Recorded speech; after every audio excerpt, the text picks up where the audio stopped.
ہر وقت موڈ کا اداس یا پریشان رہنا، دلچسپی کا ختم ہو جانا، اور وہ چیزیں جن میں آپ کو پہلے دلچسپی محسوس ہوتی تھی یا وہ چیزیں یا وہ کام جنہیں آپ کر کے خوش محسوس کرتے تھے ان کے اندر سے خوشی کا عنصر ختم ہو جانا ڈپریشن کی بنیادی علامات ہے۔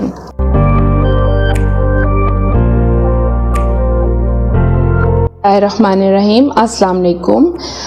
میرا نام ڈاکٹر طیبہ ہے اور میں اپنا تعارف پہلے بھی ایک ویڈیو میں کروا چکی ہوں۔ میں اپنے شعبے کے اعتبار سے سائیکیٹرسٹ یا ماہر نفسیات ہوں۔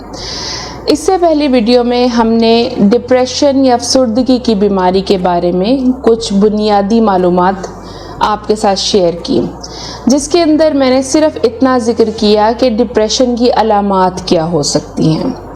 اس سے پہلے کہ میں آج کی ویڈیو میں مزید اس کی علامات اور اس کی وجوہات کا ذکر کروں، میں چاہوں گی کہ اس کی علامات کو ہم ایک دفعہ دہرا لیں۔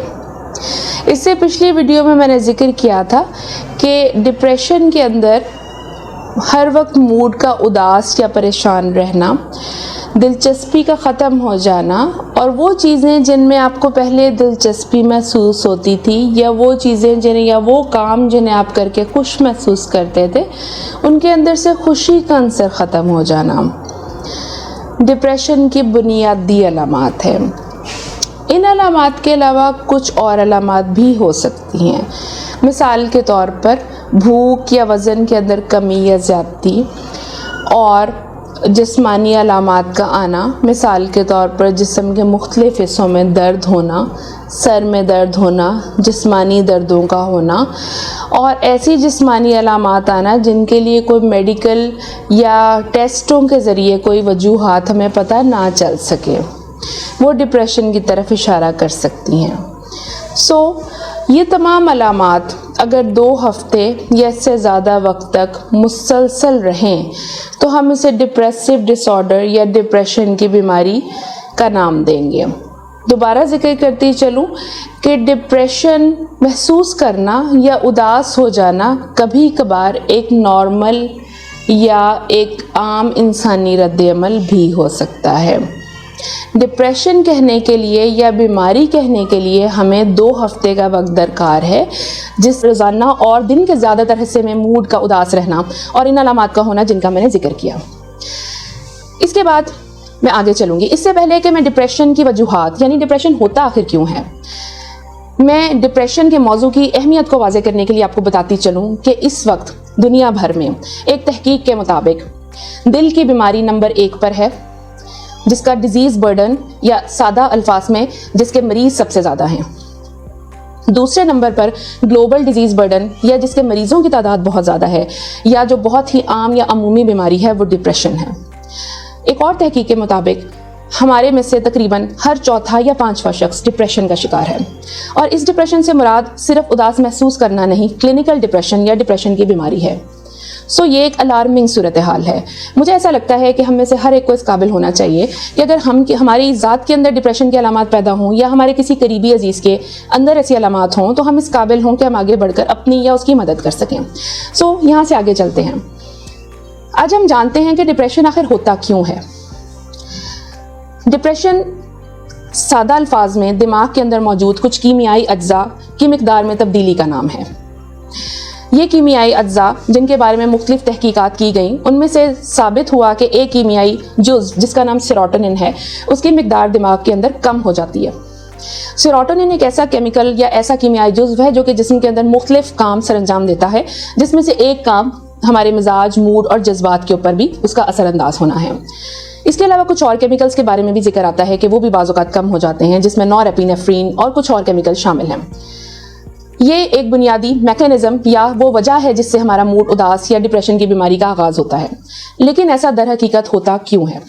اس سے پہلے کہ میں ذکر کروں کہ مختلف وجوہات کیا ہو سکتی ہیں، میں آپ سے ایک ذاتی تجربہ شیئر کروں گی۔ جب میں کسی مریض کو یہ ذکر کرتی ہوں کہ مجھے لگتا ہے آپ کو ڈپریشن کی علامات ہیں، تو وہ مریض بعض اوقات کہتے ہیں کہ ڈاکٹر صاحب مجھے تو ڈپریشن نہیں ہے، میرے گھر میں تو سب ٹھیک ہے، میری لائف میں سب ٹھیک ہے، میرے پاس سب کچھ ہے، مجھے کوئی ٹینشن نہیں ہے، تو مجھے ڈپریشن کیسے ہو سکتا ہے؟ ایک مریضوں کی قسم یہ ہے۔ دوسری قسم وہ ہے جو کہتی ہے کہ جی ڈاکٹر صاحب میری لائف میں یہ پریشانیاں ہیں, تو بندہ پریشان ہو ہی جاتا ہے. ہم کیسے کہہ سکتے ہیں کہ یہ تو ایک بیماری ہے اور اس کو دوائیوں کی اور تھراپی کی اور علاج کی ضرورت ہے؟ یہ تو ایک نارمل بات ہے, جو یہ پریشانی مجھ پر آئی اس کے بعد ڈپریس ہو جانا, پریشان ہو جانا, تو ایک نارمل بات ہونی چاہیے. اب یہ دو ایکسٹریمز ہیں آپ کے سامنے. در حقیقت جب مریض ڈپریشن کا شکار ہوتے ہیں تو وہ ان علامات کی وجوہات ڈھونڈنے کی کوشش کرتے ہیں. سو نمبر 1, ہمارے ہاں ایک اس کے ساتھ سٹگما, شرمندگی یا بدنامی کا احساس موجود ہے. اس کی وجہ سے مریض یہ فیل کرتے ہیں کہ کیا میں ڈپریشن کا مریض بن گیا ہوں, کیا میں نفسیاتی مرض کا شکار ہو گیا ہوں. نمبر 2, کیا میں نفسیاتی ادویات کھانا شروع کر دوں گا یا کر دوں گی. ہمیں چاہیے کہ ہم نفسیاتی مرض کو بھی ایک جسمانی مرض کی طرح ہی اہمیت دیں, کیونکہ جس طرح جسم بیمار ہو سکتا ہے اسی طرح ذہن بھی بیمار ہو سکتا ہے اور اس کی علامات بھی آ سکتی ہیں جو کہ ادویات کے زیر اثر اکثر ٹھیک ہو جاتی ہیں. اگر ہم ڈپریشن کی وجوہات کا تعین کریں تو ہم ان کو 3 گروپس میں تقسیم کر سکتے ہیں. نمبر 1, جسمانی وجوہات یا بایولوجیکل ریزنز. نمبر 2, نفسیاتی وجوہات یا سائیکولوجیکل ریزنز. اور نمبر 3, معاشرتی وجوہات یا سوشل ریزنز. ایک ٹرم استعمال کی جاتی ہے بایو سائیکو سوشل. ان تینوں گروپس میں سے وجوہات ایک مریض کے اندر ساری موجود بھی ہو سکتی ہیں. یہ بھی ممکن ہے کسی مریض میں ان میں سے کسی ایک جگہ پہ پرابلم ہو. میں باری باری آپ کو ان تینوں گروپس کے بارے میں بتانے کی کوشش کروں گی. جسمانی وجوہات کا مطلب یہ ہے کہ کوئی جسمانی مرض یا وجہ ایسی ہے جس نے ہمارے برین کیمیکلز کو فال کر دیا ہے. فار ایگزامپل, مثال کے طور پہ کسی کو ذیابیطس یا شوگر ہے کافی عرصے سے, کوئی بلڈ پریشر کا مریض ہے, کسی پرانی بیماری کا شکار ہے, دل کا مرض ہے, فالج ہوا ہے, دماغ پر یا سر پر چوٹ آئی ہے, یا تھائرائیڈ کا پرابلم ہے. یہ کچھ ایسی مثالیں ہیں جس کے مریض ڈپریشن کا بھی زیادہ شکار ہوتے ہیں. بعض خواتین حمل کے دوران اور بچوں کی پیدائش کے بعد بھی ڈپریشن کا شکار ہوتی ہیں, جس کی وجوہات عموماً ہم سمجھتے ہیں کہ جسمانی زیادہ ہیں. نمبر 2 پر نفسیاتی یا سائیکولوجیکل ریزنز ہیں. اس کا مطلب یہ ہے کہ زندگی میں آنے والی مشکلات کا ہم کیسے سامنا کرتے ہیں, ہمارا سوچ کا زاویہ کس طرف جاتا ہے. جب ہمارے اوپر کوئی مشکل آتی ہے تو ہم اس پر سوچتے کیا ہیں, کیا ہماری سوچیں منفی ہوتی ہیں, مثبت ہوتی ہیں, مشکل کا سامنا ہم کیسے کرتے ہیں, ہماری شخصیت کیسی ہے. اور جب کوئی ڈیفیکلٹ یا مشکل ٹائم آتا ہے تو کیا ہم پریشان ہو جاتے ہیں, اداس ہو جاتے ہیں.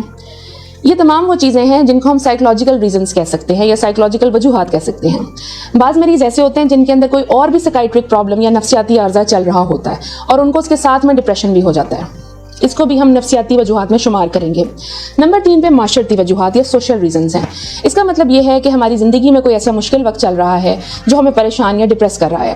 مثال کے طور پر کچھ معاشی حالات ایسے ہوں, مثال کے طور پر ملک کے حالات ایسے ہوں, کوئی نیا واقعہ پریشان کن ہماری زندگی میں ہوا ہو, کسی قریبی عزیز کا انتقال ہوا ہو, یا ہم کسی بھی موجودہ وقت میں کسی قسم کی بھی مشکل کا شکار ہوں. تو یہ تمام چیزیں معاشرتی یا سوشل ریزنز میں آتی ہیں جو ہمیں پریشان کرتی ہیں.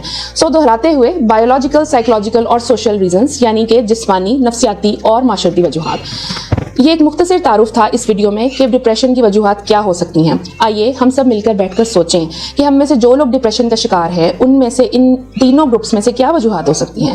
اس طرح سے ہم بہتر طور پر اپنے اوپر ریفلیکٹ کر سکیں گے, اپنے آپ کو یا اپنی علامات کو دیکھنے کے قابل ہوں گے اور سمجھنے کے قابل ہوں گے کہ آخر ہمیں کس ایریا میں ہیلپ کی ضرورت ہے. میں اس سے اگلی ویڈیو میں ڈپریشن کے طریقہ علاج اور اس کی وہ کتنا مؤثر ہے اور اس کے ریزلٹس کیسے ہیں اس کے بارے میں آپ سے بات کروں گی. آپ کے کوئی سوالات ہوں تو ضرور شیئر کیجیے گا. بہت شکریہ. Thank you. اللہ حافظ.